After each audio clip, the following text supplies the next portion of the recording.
sebagai penukar slide. Ya, sama kalau tadi juga gitu. Hasilnya sih oke gitu ya. Ya udah. Ya, jadi silakan dimaksimalkan sekarang. Kalau foto-foto monggo catat, yang penting catat. Setelah itu nanti Anda lihat slide sudah nggak lihat HP. Kalau tab masih oke. Ya, masih ada. Ya, masih ada lagi.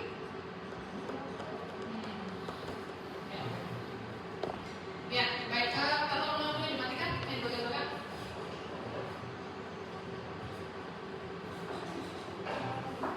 Ya, terima kasih.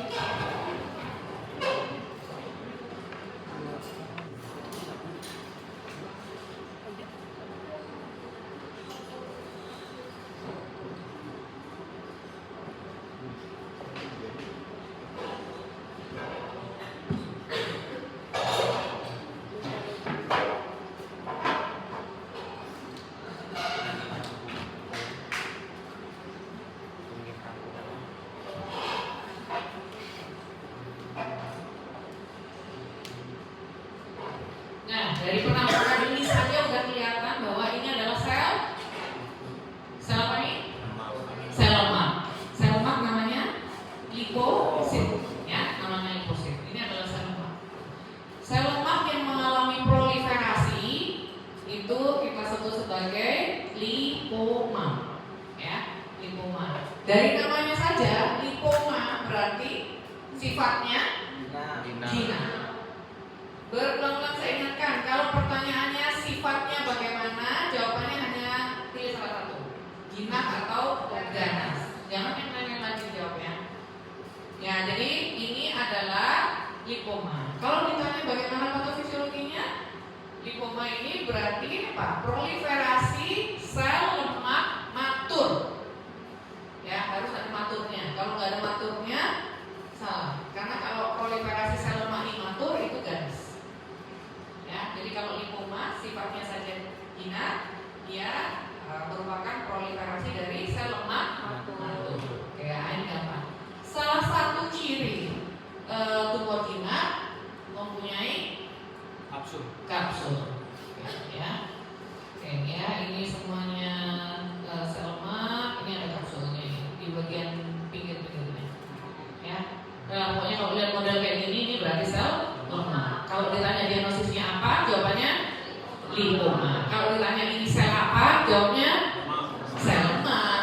Jangan kalau ditanya ini apa, jawabnya lipoma. Ini sel lemak, ya, gitu ya. Oke. Nah, ini juga, ini masih mudah sekali, gambarnya sangat-sangat familiar. Pasti akan sering kalian lihat ini. Ya, ini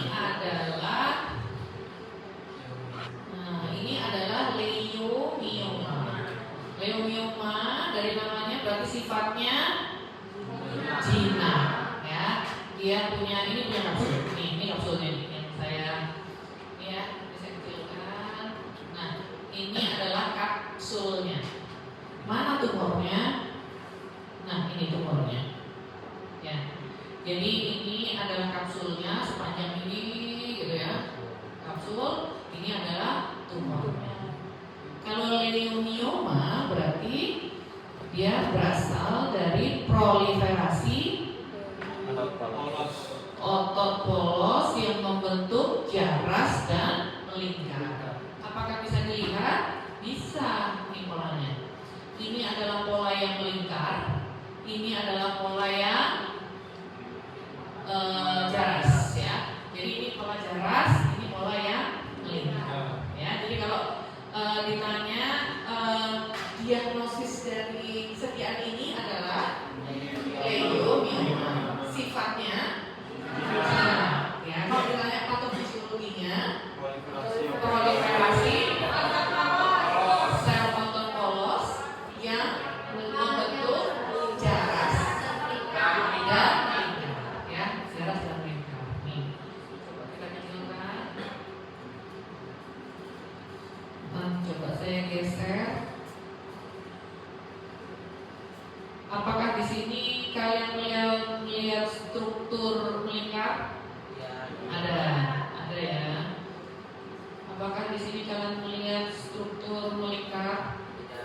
Tidak, ini yang bentuk jelas.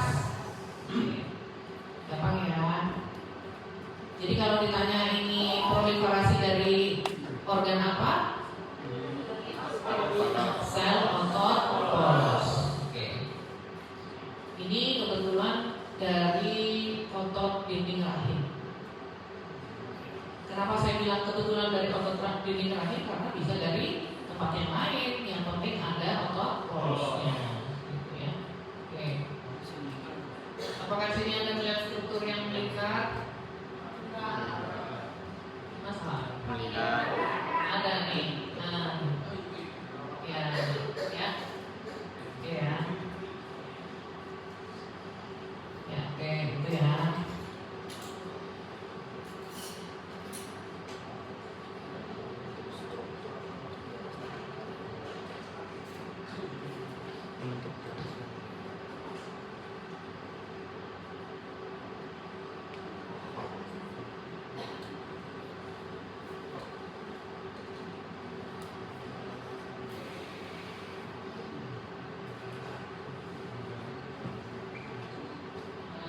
Dari pembesaran kecil.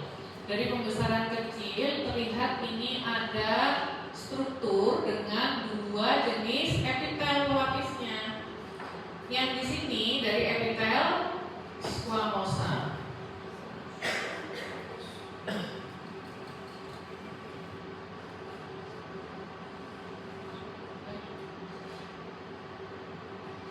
Ya, ini epitel squamosa. Ini epitel kolumnar, ya. Ini adalah organ esofagus. Organ esofagus epitelnya apa? Squamosa. Squamosa itu selat kepeng yang bertumpuk, ya. Ini squamosa namanya. Ini squamosa. Ini adalah sel kolumnar. Sel kolumnar ini punyanya organ gaster. Ya. Sediaan ini adalah sediaan Barrett esophagus. Barrett esophagus adalah suatu kelainan di mana terdapat metaplasi kolumnar. Metaplasi kolumnar pada esophagus, di mana tepatnya 2 cm di atas squamo-columnar junction. Jadi kalau normal ini adalah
kalau di mikroskop kan lebih jelas ya, ketika Anda melihat ya, itu coba.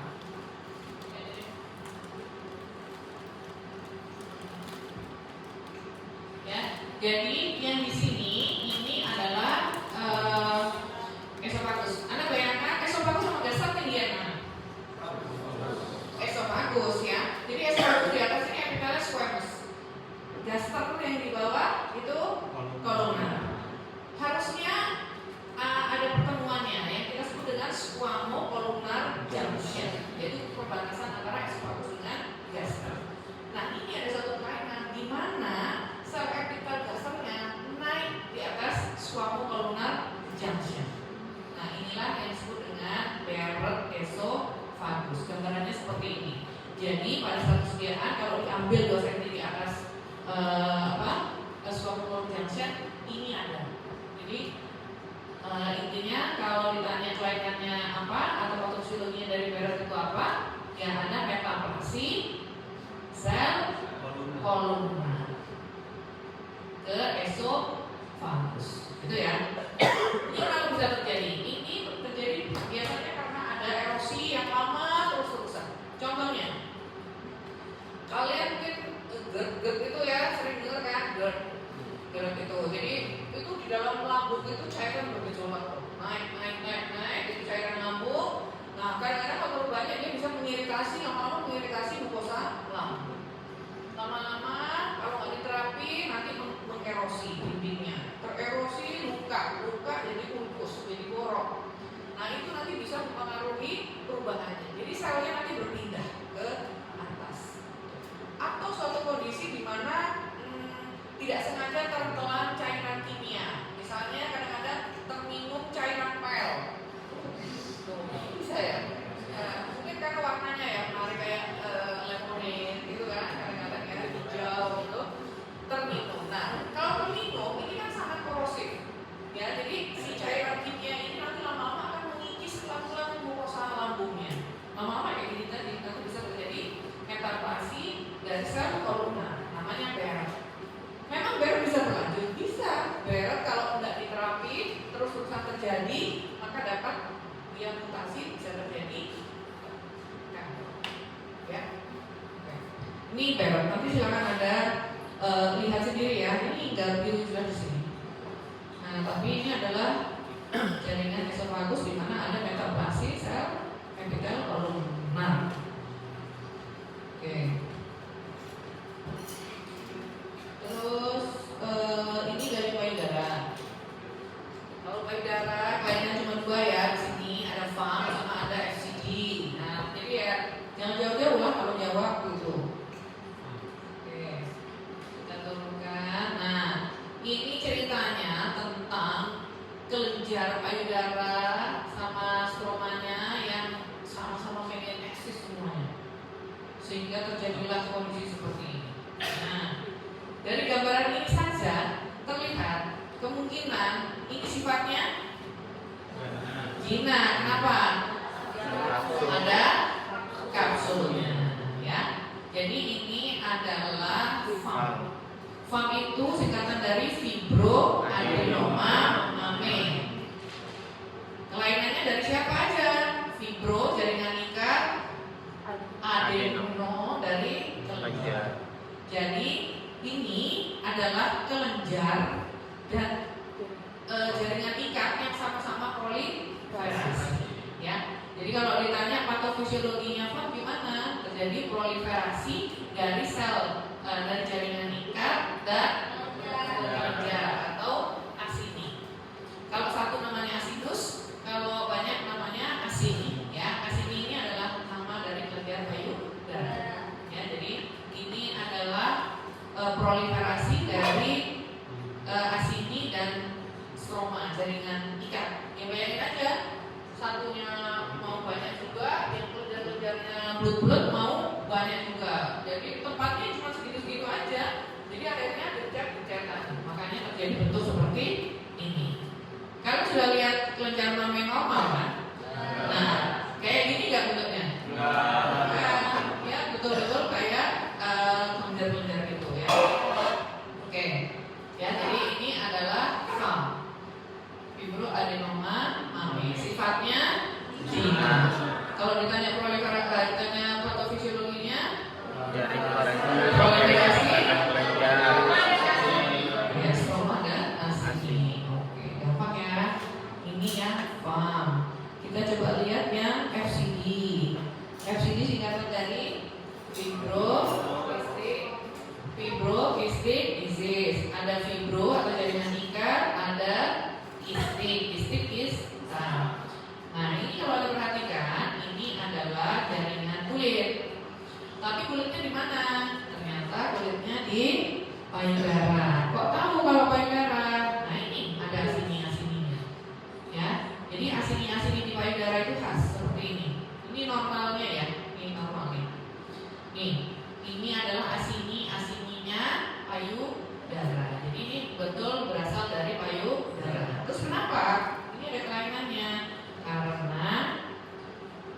ya, stroma jaringan ikatnya tuh fibrotik atau fibrosis tebal, jadi keras.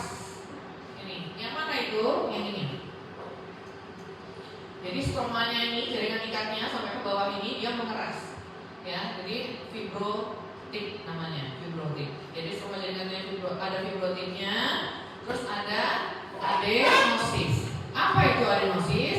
Adenosis adalah jumlah kelenjar asini lebih dari 20. Itu namanya adenosis. Ya. Lainnya apa? Ini kelenjar asini tapi dia melebar kistik. Ya inilah yang disebut dengan membentuk kistik atau kista gitu ya. Nih. Adenosisnya mana? Coba kita cari kelenjar-kelenjar yang lebih dari 20-an.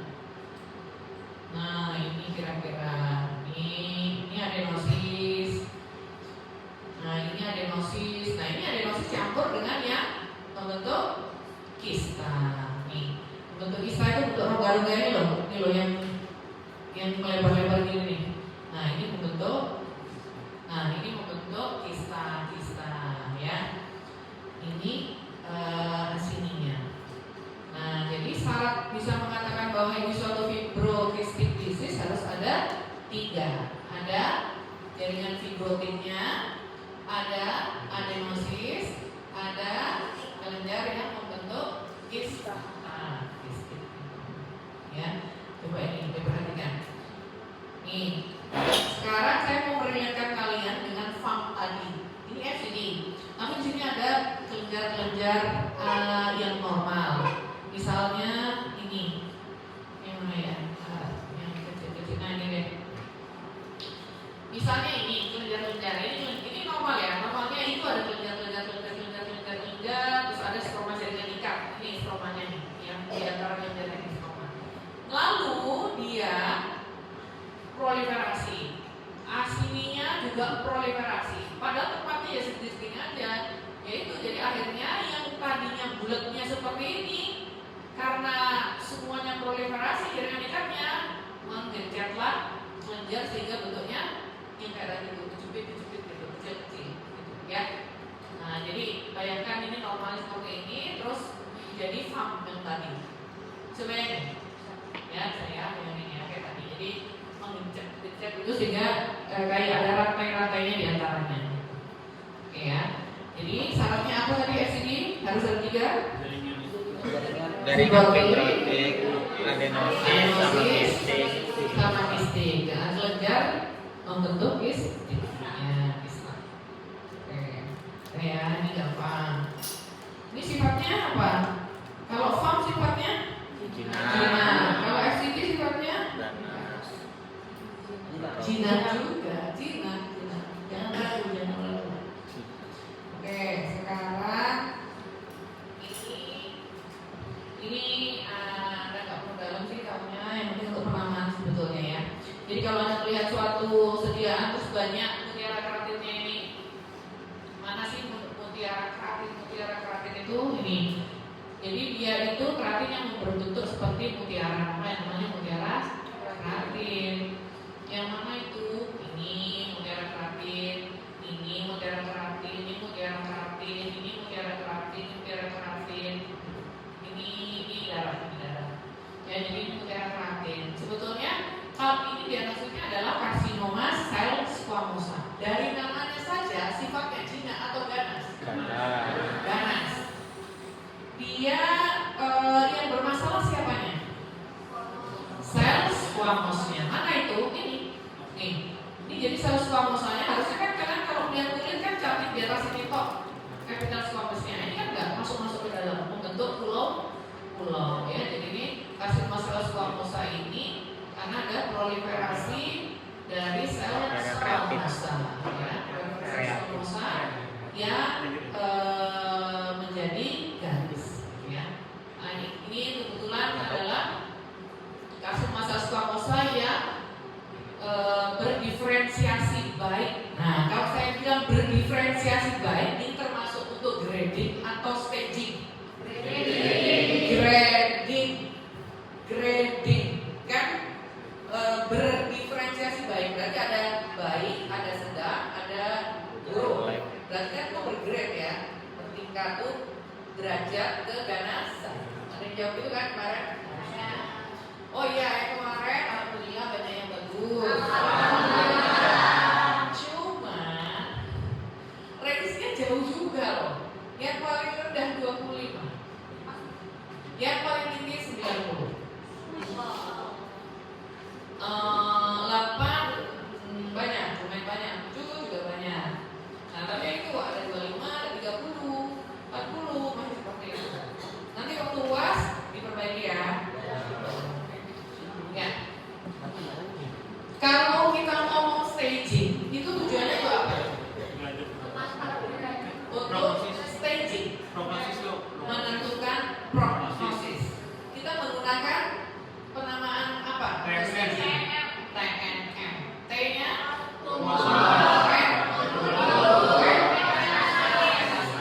ya, jangan salah. Ya, ini karsinoma sel squamosa. Yang ini karsinoma sel basal. Nah, karsinoma sel basal ini khas banget. Dia membentuk pulau-pulau yang pada tepinya membentuk gambaran palisadi atau seperti pagar. Mana itu? Ini. Jadi dia membentuk pulau. Ini pulau, ini pulau, ini pulau. Sama kayak squamous lagi pulau-pulau, cuman beda. Ini proliferasi dari sel basaloid, ya, basaloid yang pada tepi, ini tepinya membentuk struktur palisadi. Ini juga ini struktur palisadi. Ini struktur palisadi. Ini juga struktur palisadi. Yang tepi-tepi ini loh, kan beda. Yang di tengah seperti ini, yang tepinya ini sel-selnya berdiri nih. Ini berdiri. Ini juga, ini selnya di dalamnya itu bentuknya macam-macam, tapi yang di bagian tepi berdiri seperti pagar. Makanya disebut palisadi. Ya, ini karsinoma sel basal. Nama kalau dari penamanya aja berarti sifatnya ganas. Sifatnya ganas, karsinoma ya. Kalau basalioma, ini apa ganas? Ganas. Basalioma. Ganas. Basalian. Ya, basalioma ganas. Kalau lipoma, ganas. Lipoma. Kalau limfoma, hepatoma. Hepatoma itu sebenarnya nama lain dari hepatoseluler karsinoma. Oke. Ya, jadi kalau ini ditanya diagnosisnya apa? Karsinoma sel basal. Oke, udah dong. Kalau ditanya sifat atau ganas, kalau ditanya diagnosis pasti ada namanya. Kalau ditanya organ beda lagi, gitu loh, ya. Jadi kalau ditanya ini diagnosisnya apa? Kira-kira karsinoma sel basal. Bagaimana sifatnya? Kita apa ganas? Ganas. Masih ada yang gitu kayaknya. Ganas ya. Ganas ya. Ini mempunyai struktur khas dengan pulau-pulau yang tepinya ada palisadi. Palisadi atau palisade boleh.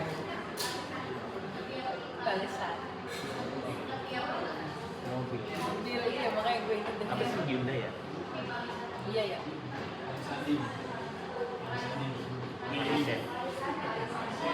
Palisade boleh, palisade boleh. Ini organ apa? Oke, khas banget ya. Dia mempunyai apa nih dalamnya? Ini apa nih loh? Ini. Oh, KGB. Ini folikel. Isinya apa? Ayo. Kelompok yang tadi bisa jawab kok. Ini loh, isinya apa nih? Ini kan folikel. Ini ada sel-selnya nih, yang kecil-kecil di tepi nih. Nah, isinya apa? Koloid. Ya, ini berisi koloid. Nah, camkan di otak kalian bahwa ini ada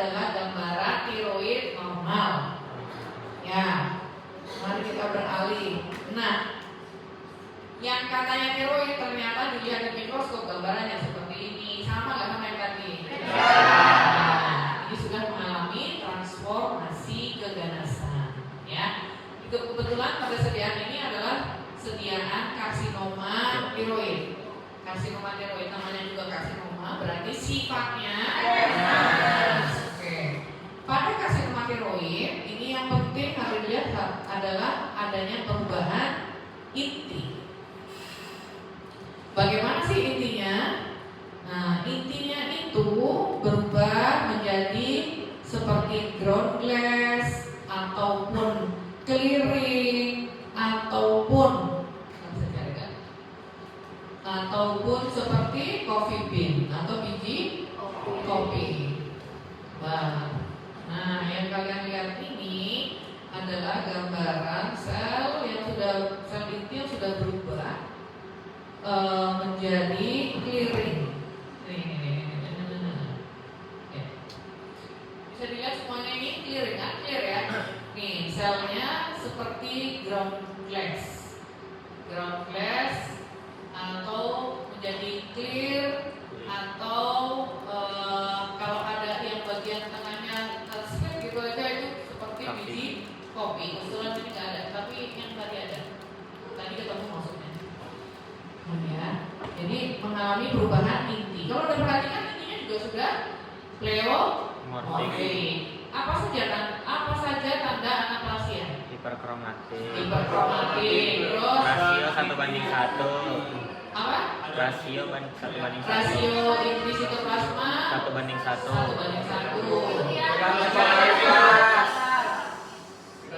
Apa? Mitosis atipik. Ya, perubahan polaritas. Ya, menurut kalian di gambar ini sudah ada perubahan polaritas? Jelas. Terus ada inti yang besar? Ada. Hiperkromatik ada? Ada. Perubahan inti ada? Ada. Anak inti ada nggak? Nggak ada. Nggak ada nih. Ini di sini kebetulan tidak ada. Ada mitosis kan di sini? Tidak ada. Ini kebetulan tidak ada. Tapi kalau ada ditanya tanda-tandanya, ya boleh Anda sebutkan. Bentar, ini kok nggak ketemu yang biji kopi ya? Nah, kalau di sini ada anak ini kan? Ada. Terus di sini ada biji kopi nggak? Ada. Coba kalian bisa mengikuti halusinasi saya nggak? Nah, ada nggak? Ada nggak? Di kiri atas. Ini ada kan? Seret gitu kan? Kelihatan nggak? Ada garis tengah nih seret. Ini juga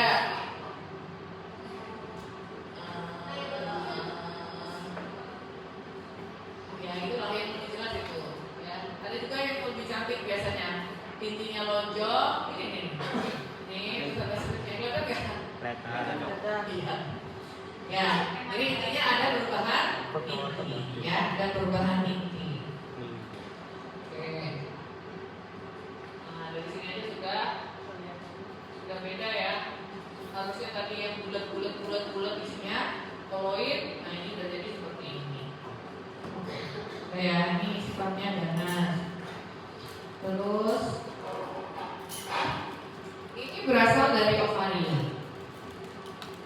Tapi di ovarium ada struktur ini. Nah, apa yang kalian kenal di sini?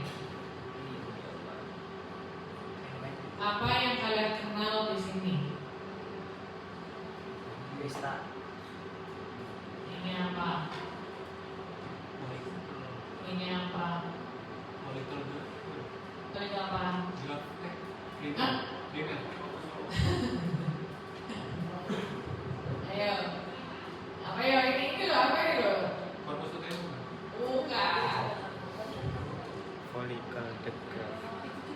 Ayo, ini apa? Ini apa? Ini apa? Ini apa?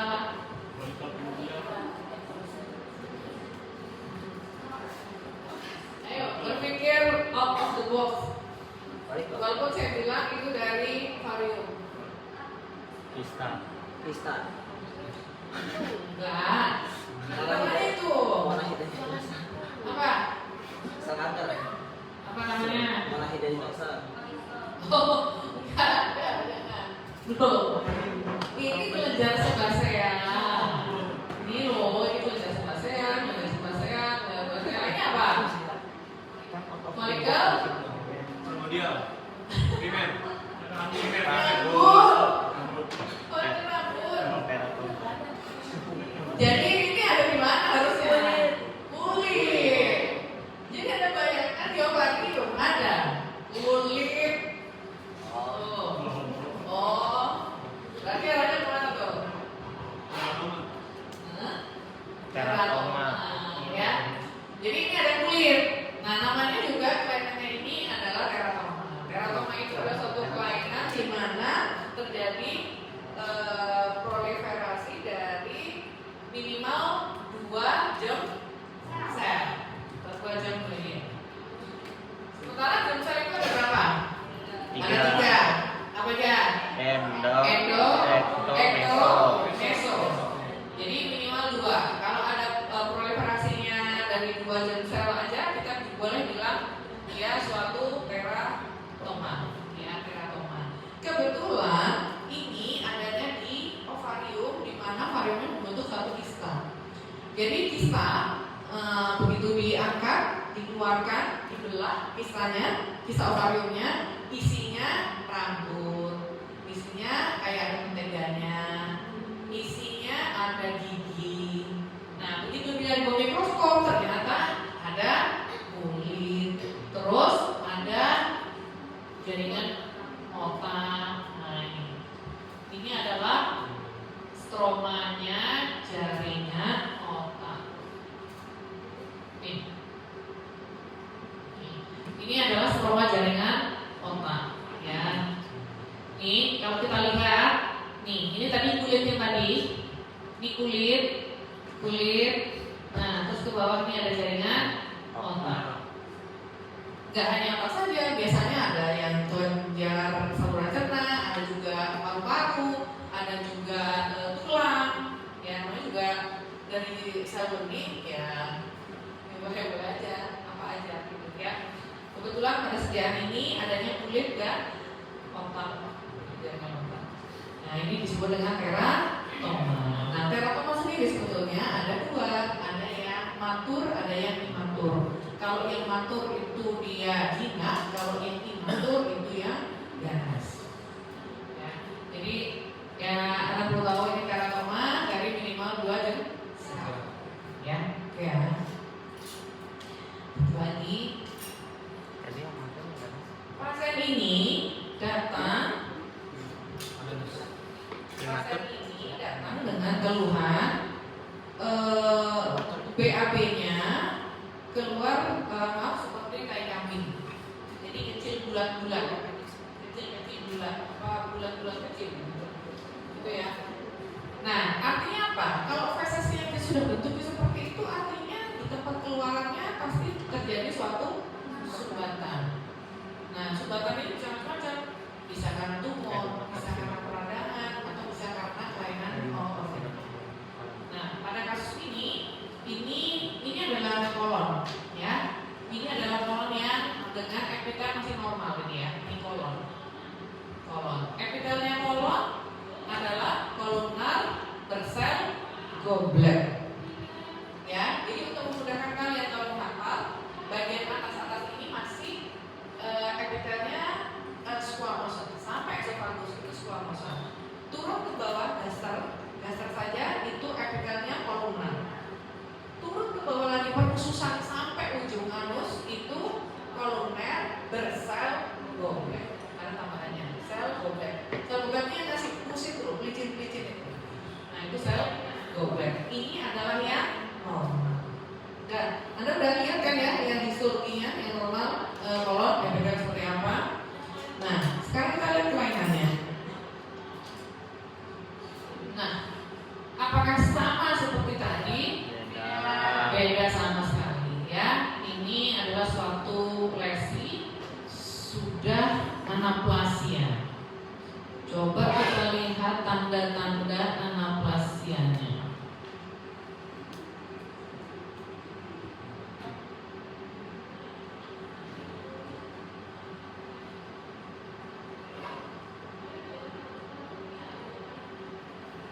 Apa satu tanda anaplasia? Hiperkromatik. Anda lihat ada hiperkromatik di sini? Ada. Ada. Apalagi? Inti yang membesar. Adakah? Ada. Ada. Terus apa lagi? Polaritas terganggu. Polaritasnya terganggu. Ya jelas. Sudah nggak karuan ini. Terus adakah anak inti? Ada ya. Ada anak inti. Ini ada anak inti. Gitu ya. Ini ada anak inti. Kelihatan nggak? Nih, ada anak inti. Kan intinya tuh yang ini, yang warna ungu ini. Nah ini ada lagi kecil nih. Ini anak inti. Apakah ini anak inti? Ini ya, anak ini ya. Oke. Tadi ada hiperkromatik, polaritasnya terganggu, terus ada pembesaran inti, ada anak inti, ada apa lagi ya? Mitosis atipiknya ini sih kayaknya nih, tapi nggak begitu jelas ya. Ya, jadi sel-sel ini kalau Anda lihat sudah berbeda jauh dari yang normal tadi. Jadi ini sudah mengalami suatu transformasi keganasan. Nah, kalau dikecilkan, nah ini Anda melihat strukturnya seperti apa? Ini masih ada lumennya, masih bolong ini, ada bolong di tengah, bolong ini adalah suatu struktur kelenjar. Nah, jadi struktur kelenjar, kelenjar yang mengalami transformasi keganasan, maka disebut sebagai adenokarsinoma. Adenokarsinoma. Namanya saja adenokarsinoma berarti sifatnya ganas. Yang mengalami keganasan siapa? Kelenjar. Kelenjar. Namanya juga adenokarsinoma berarti sel ganas yang berasal dari kelenjar. Itu ya. Oke ya, jadi ini adalah suatu keganasan. Ya, ini pasti nanti ada ceritanya dulu, klinisnya apa, baru nanti kalian menjawab. Ya, nih kalau Anda lihat jauh masih banyak bulat-bulatnya, berarti ini strukturnya masih banyak kelenjarnya, gitu ya. Ya. Oke, saya pikir cukup. Sudah habis juga slide-nya. Ya, silakan dinyalakan lagi. Terima kasih. Ya, silakan Anda coba masuk sini. Siapkan HP dikumpulkan. HP sebagai pengganti slide.